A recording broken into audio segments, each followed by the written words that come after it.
Hello बच्चों, कैसे हो आप। आई होप आप सभी ठीक होंगे।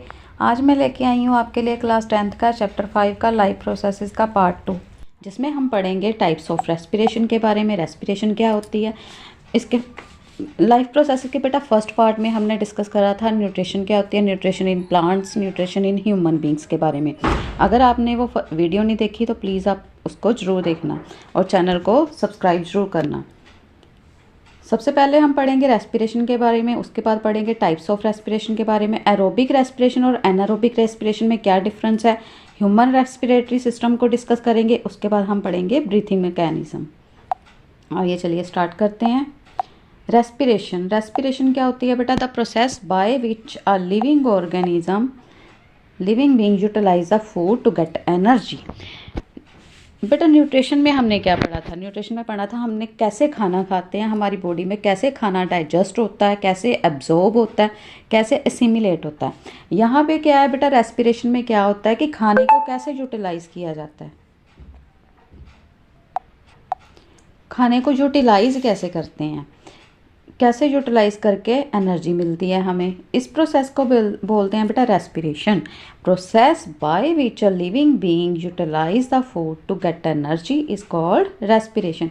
रेस्पिरेशन क्या है बेटा, एक ऑक्सीडेशन रिएक्शन है। Respiration is an oxidation reaction in which carbohydrate is oxidise to produce energy. Carbohydrate का क्या होता है बेटा, वो ऑक्सीडाइज हो जाता है और एनर्जी को प्रोवाइड करता है, एनर्जी प्रोड्यूस करता है। जैसे कार्बोहाइड्रेट C6H12O6 है ना, तो ये जब रिएक्शन करेगा तो क्या होगा बेटा, एनर्जी रिलीज होगी। ठीक है, साथ में कार्बन डाइऑक्साइड बनेगी प्लस वाटर बनेगा। ठीक है,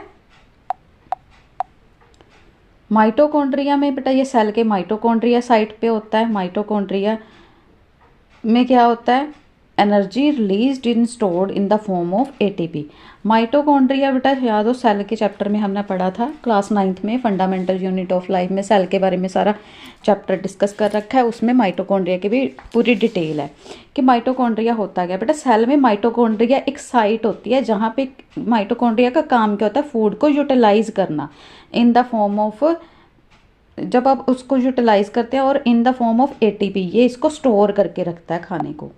एनर्जी, जब बॉडी को एनर्जी की ज़रूरत पड़ती है तो ये माइटोकॉन्ड्रिया जो है एनर्जी को रिलीज कर देता है। Mitochondria is the site of respiration and the energy released in the stored in the form of ATP. ATP की फुल फॉर्म क्या है बेटा, एडिनोसाइन ट्राइफॉस्फेट। इस फॉर्म में ये एनर्जी को स्टोर करके रखता है। कौन स्टोर करता है बेटा, सेल का माइटोकॉन्ड्रिया।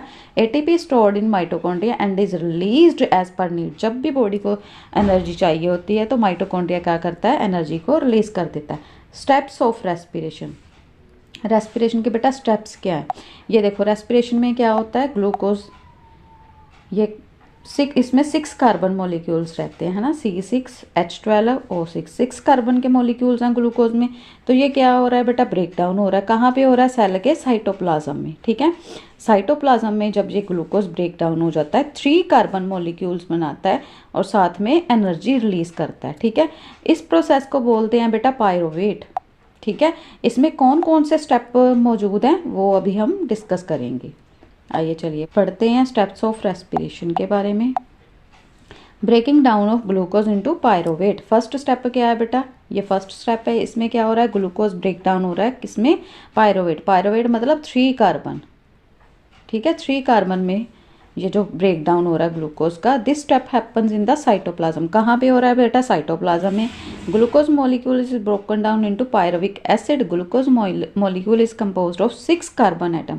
ग्लूकोज में कितने कार्बन एटम है बेटा, 6 कार्बन एटम है, जो कि पायरोविक एसिड में चेंज हो रहा है 3 कार्बन एटम के साथ। यहाँ देखें, ये देखें C6H12O6, जब ये ब्रेक डाउन होगा साइटोप्लाज्म में तो क्या होगा बेटा, 3 कार्बन मॉलिक्यूल्स बनाएगा। ठीक है,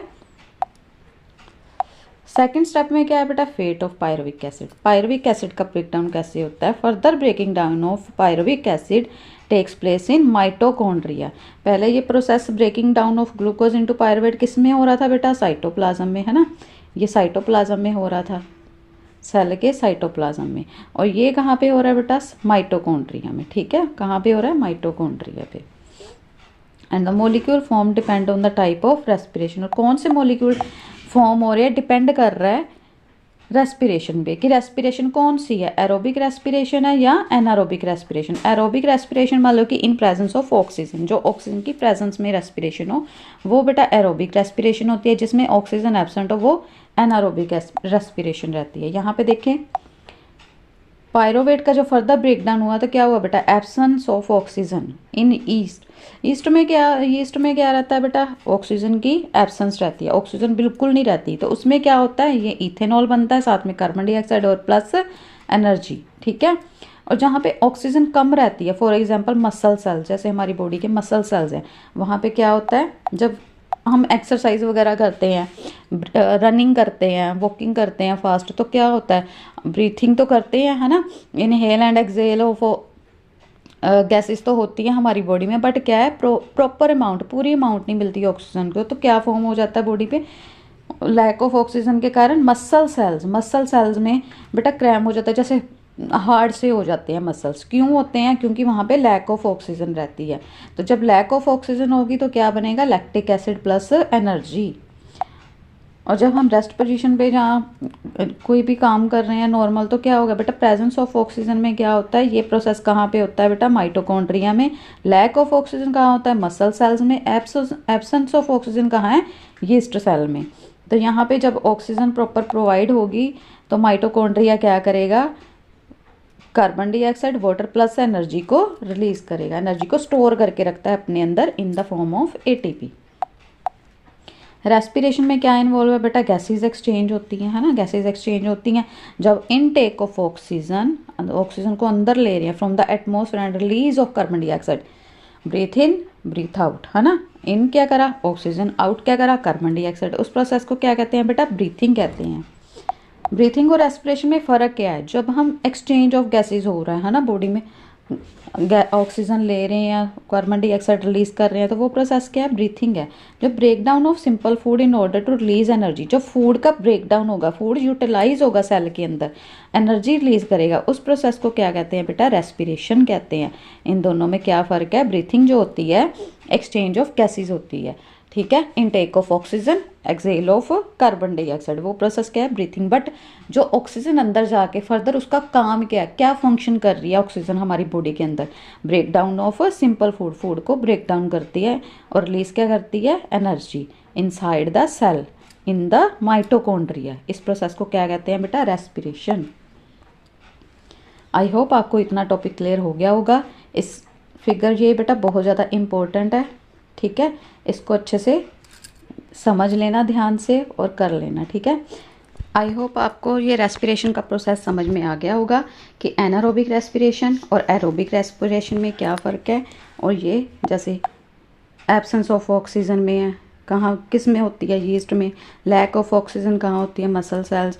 और ऑक्सीजन की प्रेजेंस में माइटोकॉन्ड्रिया में ये रेस्पिरेशन का प्रोसेस होता है जिससे एनर्जी रिलीज होती है। आइए आगे बढ़ते हैं बेटा। ये सारे जो भी आपको पढ़ा रही हूँ मैं, ये सारी लाइंस इंपॉर्टेंट रहती हैं। अगर आप चाहो तो इससे अपने नोट्स भी तैयार कर सकते हो, कॉपी पेन पे लिख सकते हो। अगर आपको इसका पीडीएफ चाहिए तो कमेंट करके ज़रूर बताना, मैं आपको इसका पीडीएफ प्रोवाइड कर दूँगी।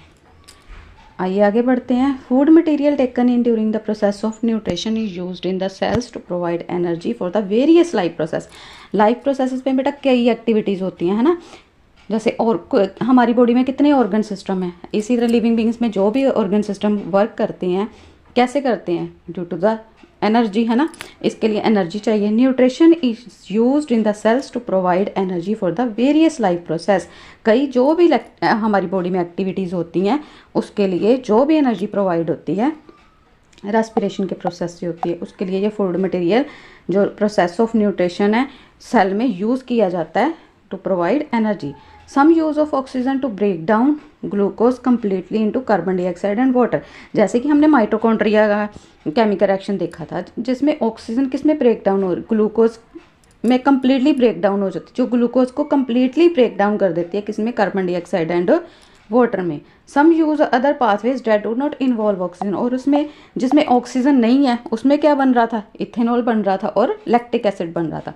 जब ऑक्सीजन नहीं हो तब भी रिएक्शन होगा, जब ऑक्सीजन प्रेजेंट हो then carbon dioxide and water release होगा, साथ में एटीपी की फॉर्म में एनर्जी रिलीज होगी। First step is the break down of the glucose, glucose का ब्रेक डाउन होती है, ये फर्स्ट स्टेप है। 6 कार्बन मॉलिक्यूल किस में चेंज हो जाते हैं बेटा, 3 कार्बन मॉलिक्यूल्स में ब्रेक डाउन हो जाते हैं। उस प्रोसेस को क्या बोलते हैं, पायरोवेट। ये प्रोसेस कहाँ होता है बेटा, साइटोप्लाज्म में होता है। जैसा कि अभी हमने देखा था ना, ये जो प्रोसेस है ग्लूकोज का ब्रेक डाउन है, इसको पायरोवेट में चेंज हो रहा है, किस में हो रहा है बेटा, साइटोप्लाज्म में हो रहा है। उसके बाद ये प्रोसेस पायरोवेट जब ब्रेक डाउन हुआ तो किस में हुआ बेटा, यीस्ट सेल में, है ना, absence of oxygen, muscle cells में लैक ऑफ ऑक्सीजन, और माइटोकॉन्ड्रिया में। ठीक है। When someone runs too far, जब कोई बहुत तेज दौड़ता है तो क्या होता है, लेग्स मसल्स में पेन होने लग जाता है। क्यों, क्योंकि बहुत तेज दौड़ रहा है, उसको प्रॉपर अमाउंट में ऑक्सीजन नहीं मिल रही, उसके बॉडी को जो भी रेस्पिरेशन का प्रोसेस है पूरी ऑक्सीजन नहीं मिलेगी, देन एनर्जी नहीं प्रोड्यूस होगी, जिसके कारण क्या होता है, ये बिकॉज ऑफ एनारोबिक रेस्पिरेशन होता है, मीन्स की absence of oxygen taking place in the muscles. ये मसल सेल्स में होती है, तो मसल्स क्या हो जाते हैं बेटा, हार्ड हो जाते हैं। During running energy demand from the muscle cells increase, running के दौरान मसल्स को ज़्यादा एनर्जी चाहिए होती है ना, कि ज़्यादा एनर्जी रिलीज करें, लेकिन क्या होता है, एनर्जी तो मिलती नहीं है। तो इससे क्या होता है, compensated by anaerobic respiration and lactic acid is form in the process. Respiration की इस प्रोसेस में जब ऑक्सीजन प्रॉपर अमाउंट में नहीं मिलती, देन सेल में क्या प्रोड्यूस हो जाता है बेटा, लैक्टिक एसिड प्रोड्यूस हो जाता है, जिसके साथ कारण मसल्स हार्ड हो जाते हैं और लेग्स में बहुत ज़्यादा पेन निकलती है। लेकिन अब जब थोड़ा सा रिलैक्स करते हो, आराम करते हो, तो आपको पूरी अमाउंट में ऑक्सीजन मिलती है, देन वो जो एनर्जी बॉडी को चाहिए, जो मसल्स को चाहिए, वो मिल जाती है, देन पेन ठीक हो जाता है। Deposition of lactic acid cause pain in the leg muscles, the pain subside after taking rest for some time. अगर आप कुछ टाइम रेस्ट करते हो तो पेन से आपको रिलीफ मिलती है। आगे बेटा types of respiration. Types of respiration कितनी टाइप्स की हैं, एरोबिक एंड एनारोबिक। जैसा कि अभी तक हमने डिस्कस करा कि एरोबिक रेस्पिरेशन क्या होती है और एनारोबिक क्या होती है। एरोबिक में क्या होता है बेटा, breaking down of pyruvate using oxygen takes place in mitochondria. Break down of pyruvate, pyruvate means 3 carbon molecules using oxygen, oxygen को यूज करते हैं, और ये प्रोसेस कहाँ होता है बेटा, माइटोकॉन्ड्रिया में होता है। इस प्रोसेस में क्या होता है, 3 carbon pyruvate molecules to give 3 molecules of carbon dioxide and other product is water. दूसरा प्रोडक्ट क्या बनता है, वाटर। एक क्या बनता है, कार्बन डाइऑक्साइड। साथ में क्या है बेटा, एनर्जी रिलीज होती है। ये प्रोसेस कहाँ होता है, in the presence of oxygen. Oxygen की प्रेजेंस में ये काम होता है, मतलब कि ये काम कहाँ होता है, माइटोकॉन्ड्रिया में। माइटोकॉन्ड्रिया में जब पायरोवेट का रिएक्शन होता है, ब्रेक डाउन होता है, तो क्या होता है बेटा, carbon dioxide, water and energy release होती है। ये देखो, pyruvate in the presence of oxygen, process and takes place in the mitochondria. What release beta, CO2 and water and energy. Anaerobic में क्या होता है बेटा, this type of respiration happen in the absence of oxygen. जहाँ पे absence नहीं होती, जैसे यीस्ट सेल में हमने पढ़ा था, वहाँ पे क्या था, एब्सेंस ऑफ ऑक्सीजन थी। वहाँ पे क्या कन्वर्ट हो रहा था, पायरुविक एसिड किस में चेंज हो रहा था, इथाइल अल्कोहल और लैक्टिक एसिड में। In the small amount of oxygen क्या प्रोड्यूस हो रहा था, lactic acid. In the absence of oxygen क्या प्रोड्यूस हो रहा था बेटा, ethyl alcohol. Ethyl alcohol is usually formed in the case of anaerobic respiration in microbes. जो माइक्रो ऑर्गेनिजम्स होते हैं उनमें क्या होता है बेटा, एरोबिक रेस्पिरेशन होती है, जैसे कि यीस्ट सेल में और बैक्टीरिया में। Lactic acid is formed in some microbes as well as in the muscle cell. हमारी बॉडी के मसल सेल्स में भी लैक्टिक एसिड प्रोड्यूस होता है, उसके अलावा कई माइक्रोब्स में भी होता है। ये कुछ ये देखो, ये केमिकल रिएक्शन है एरोबिक रेस्पिरेशन का। ये बेटा दोनों का डिफरेंस है, क्या क्या डिफरेंस है दोनों में। फर्स्ट है presence of oxygen. Aerobic respiration कहाँ होती है, presence of oxygen. Anaerobic absence of oxygen. इसमें क्या होता है, कंप्लीट ऑक्सीडेशन ऑफ ग्लूकोज। इसमें क्या होता है, इनकम्प्लीटली ऑक्सीडेशन होती है। एंड प्रोडक्ट क्या है, carbon dioxide and water.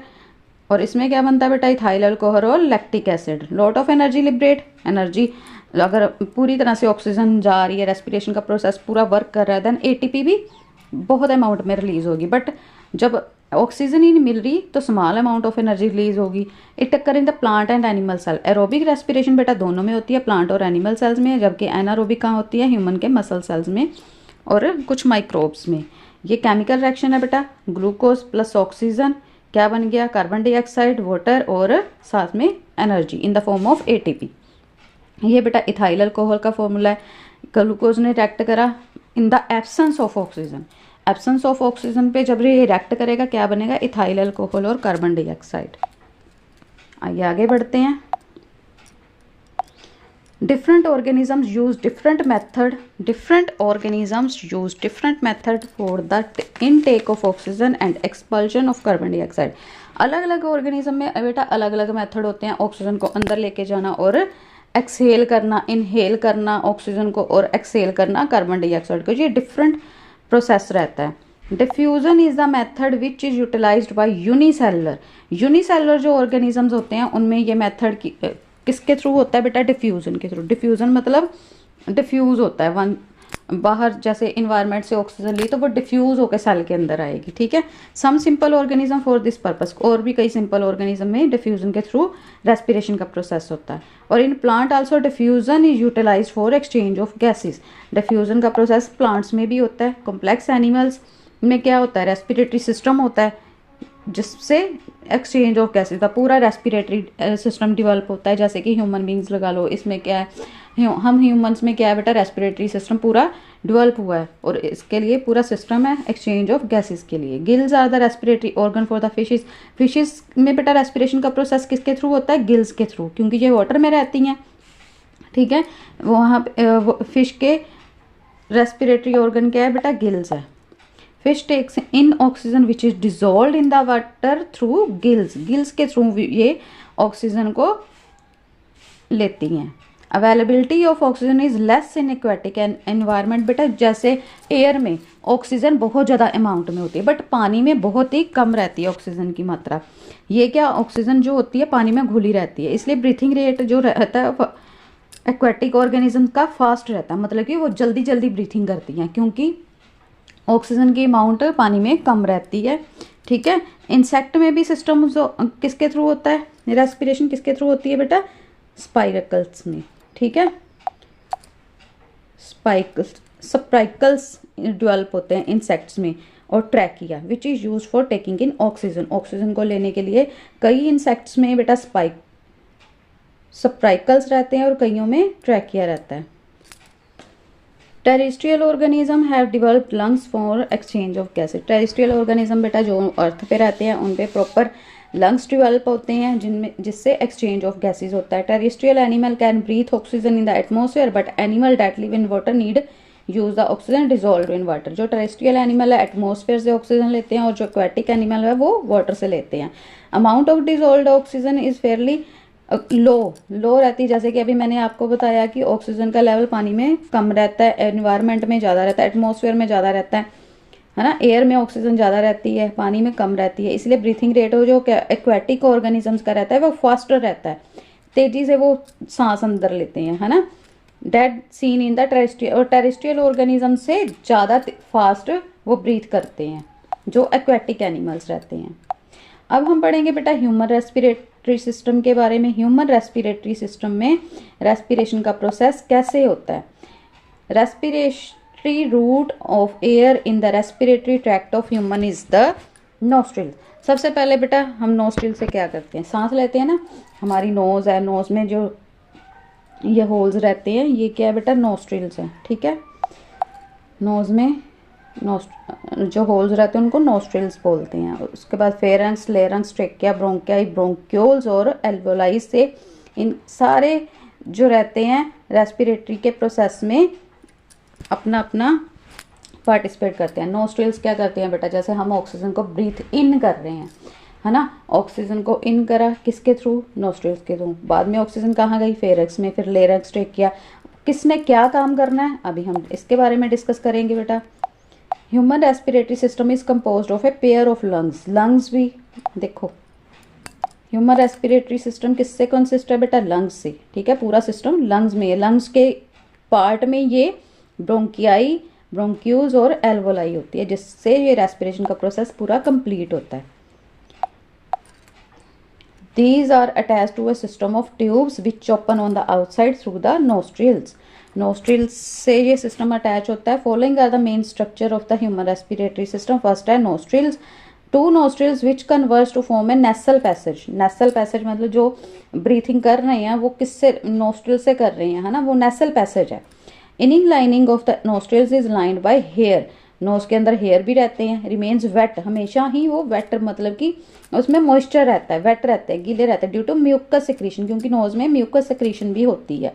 Mucus and the hair help in filtering the dust particles out from inhaled air, क्योंकि जब हम सांस लेते हैं तो डस्ट पार्टिकल्स भी हमारी नोज़ में एयर के साथ जाते हैं। तो ये जो हेयर रहते हैं नोज़ में प्रेजेंट रहते हैं, ये क्या करते हैं बेटा, एयर को फिल्टर कर देते हैं और डस्ट पार्टिकल बाहर ही रह जाते हैं और अंदर सिर्फ एयर जाती है। Further air is warmed up when it enter the nasal passage, और जब नेसल पैसेज में एयर एंटर होती है तो क्या होती है बेटा, वार्म्ड अप हो जाती है। उसके बाद है फेरेंक्स। फेरेंक्स का क्या काम है बेटा, ये एक ट्यूब लाइक स्ट्रक्चर रहती है which continue after the nasal passage. Nasal passage के बाद में फेरेंक्स रहता है। फेरेंक्स बेटा गले में रहता है।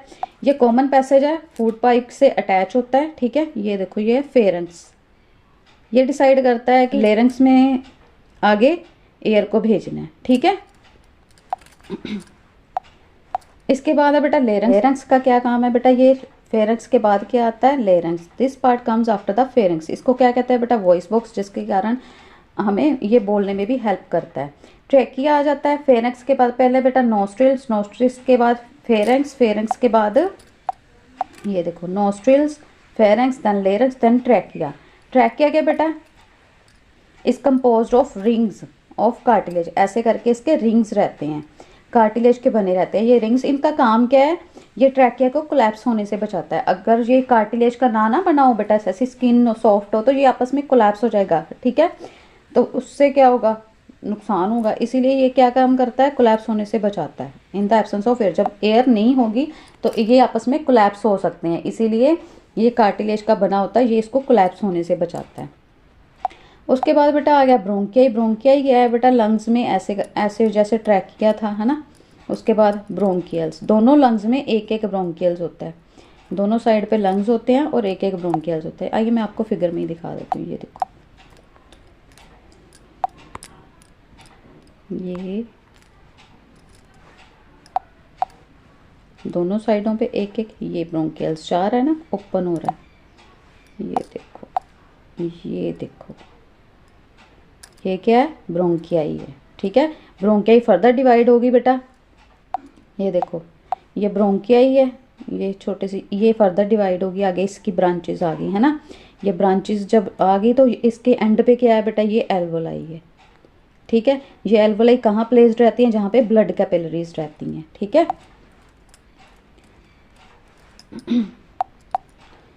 A pair of bronchi comes out from the trachea with one bronchi going to each lung. एक एक लंग्स में ब्रोंकियल्स ओपन होती है। ब्रोंकियल्स क्या है बेटा, ब्रोंकिस डिवाइड इनटू ब्रांचेस, उसकी फर्दर आगे ब्रांचेस और सब ब्रांचेस हो गई हैं जो लंग्स के अंदर रहती हैं, उसको क्या बोलते हैं, ब्रोंकियोल्स। ये ब्रोंकियोल्स बेटा कहाँ ओपन होती हैं, एल्वोलाई में, ठीक है। ये एयर सैक रहते हैं at the end of bronchioles, bronchioles के एंड पे एयर सैक रहते हैं जिनको हम एल्वोलाई बोलते हैं। Alveolus is compose of a very thin membrane, इसकी बहुत ज़्यादा थिन मेम्ब्रेन रहती है। इस place where blood capillary open, जहाँ पे ब्लड कैपिलरी ओपन होती है, इसको क्या कहते हैं, alveolus. Where the oxygen mix with the blood and carbon dioxide. Alveolus क्या करता है बेटा, जहाँ पे ऑक्सीजन ब्लड में मिक्स हो जाती है और कार्बन डाइऑक्साइड ब्लड से एग्जिट हो जाती है। ब्लड का क्या काम है बेटा, ट्रांसपोर्टेशन का काम है ना। ये ब्लड कैपिलरीज में क्या होगा, ब्लड होगा। जो ब्लू कैपिलरीज हमें दिख रही हैं उसमें क्या है, कार्बन डाइऑक्साइड है। जो रेड दिख रही है उसमें क्या, ऑक्सीजन है। ऑक्सीजन यहाँ से ले लेंगी कैपिलरीज और कार्बन डाइऑक्साइड को यहाँ पे रिलीज कर देंगी। Exchange of gases in alveoli takes place due to the pressure differential. Pressure differential के कारण ये जो एक्सचेंज ऑफ गैसेस एल्वोलाई में हो पाता है। ये बेटा ह्यूमन रेस्पिरेटरी सिस्टम को, इससे आपको लर्न करने में इजी होगा कि नोस्ट्रिल, सबसे पहले ऑक्सीजन कहाँ जाती है, नोस्ट्रिल में। उसके बाद नेसल पैसेज। नेसल पैसेज क्या है बेटा, नेसल पैसेज में जैसे हेयर रहते हैं, है ना, म्यूकस सिक्रीट होता है जो नोज को मॉइस्चर रखता है, वेट रखता है। और ता जो डस्ट पार्टिकल जो है, हम जब एयर को ब्रीथिंग करते हैं तो क्या होता है, ऑक्सीजन के साथ साथ बेटा कई डस्ट पार्टिकल्स भी चले जाते हैं। और नोस्ट्रिल में जो हेयर रहते हैं, जो नेसल पैसेज में रहते हैं, वो उसको डस्ट पार्टिकल्स को रिमूव कर देते हैं। उसके बाद ऑक्सीजन कहाँ जाती है बेटा, फेरेंक्स में। फेरेंक्स के बाद क्या है, लेरेंक्स। लेरेंक्स को क्या कहते हैं बेटा, वॉइस बॉक्स भी कहते हैं। उसके बाद लेरेंक्स के बाद ये जो ट्रैकिया जो कार्टिलेज का बना रहता है, ठीक है। ये ट्रैकिया कार्टिलेज का क्यों बना रहता है, क्यों, जो ये जब ऑक्सीजन की एब्सेंस में ये कोलैप्स ना हो पाए।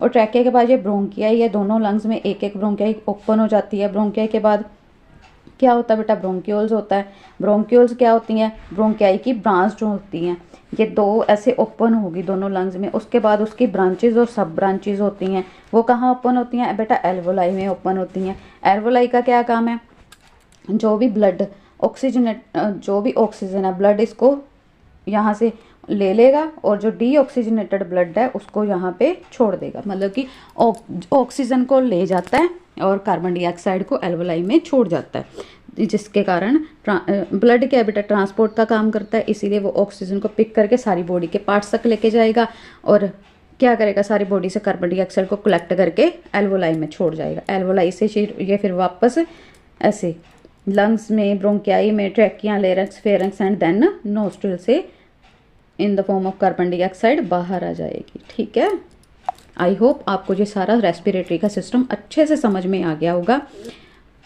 बेटा मैंने बहुत कोशिश करी है कि आपको अच्छे से ये टॉपिक क्लियर हो जाए। प्लीज़ वीडियो को लाइक ज़रूर करना और शेयर करना। ब्रीथिंग मैकेनिज़्म क्या है बेटा, ब्रीथिंग मैकेनिज़्म जैसे हम सांस अंदर की तरफ खींचते हैं, इनहेल एंड एक्सहेल, क्या होता है, एयर को हम अंदर ले रहे हैं और कार्बन डाइऑक्साइड जो एयर ही रहती है उसको एक्सहेल कर रहे हैं। उससे बेटा होता क्या है, breathing mechanism of lungs is controlled by diaphragm. Diaphragm से कंट्रोल होता है।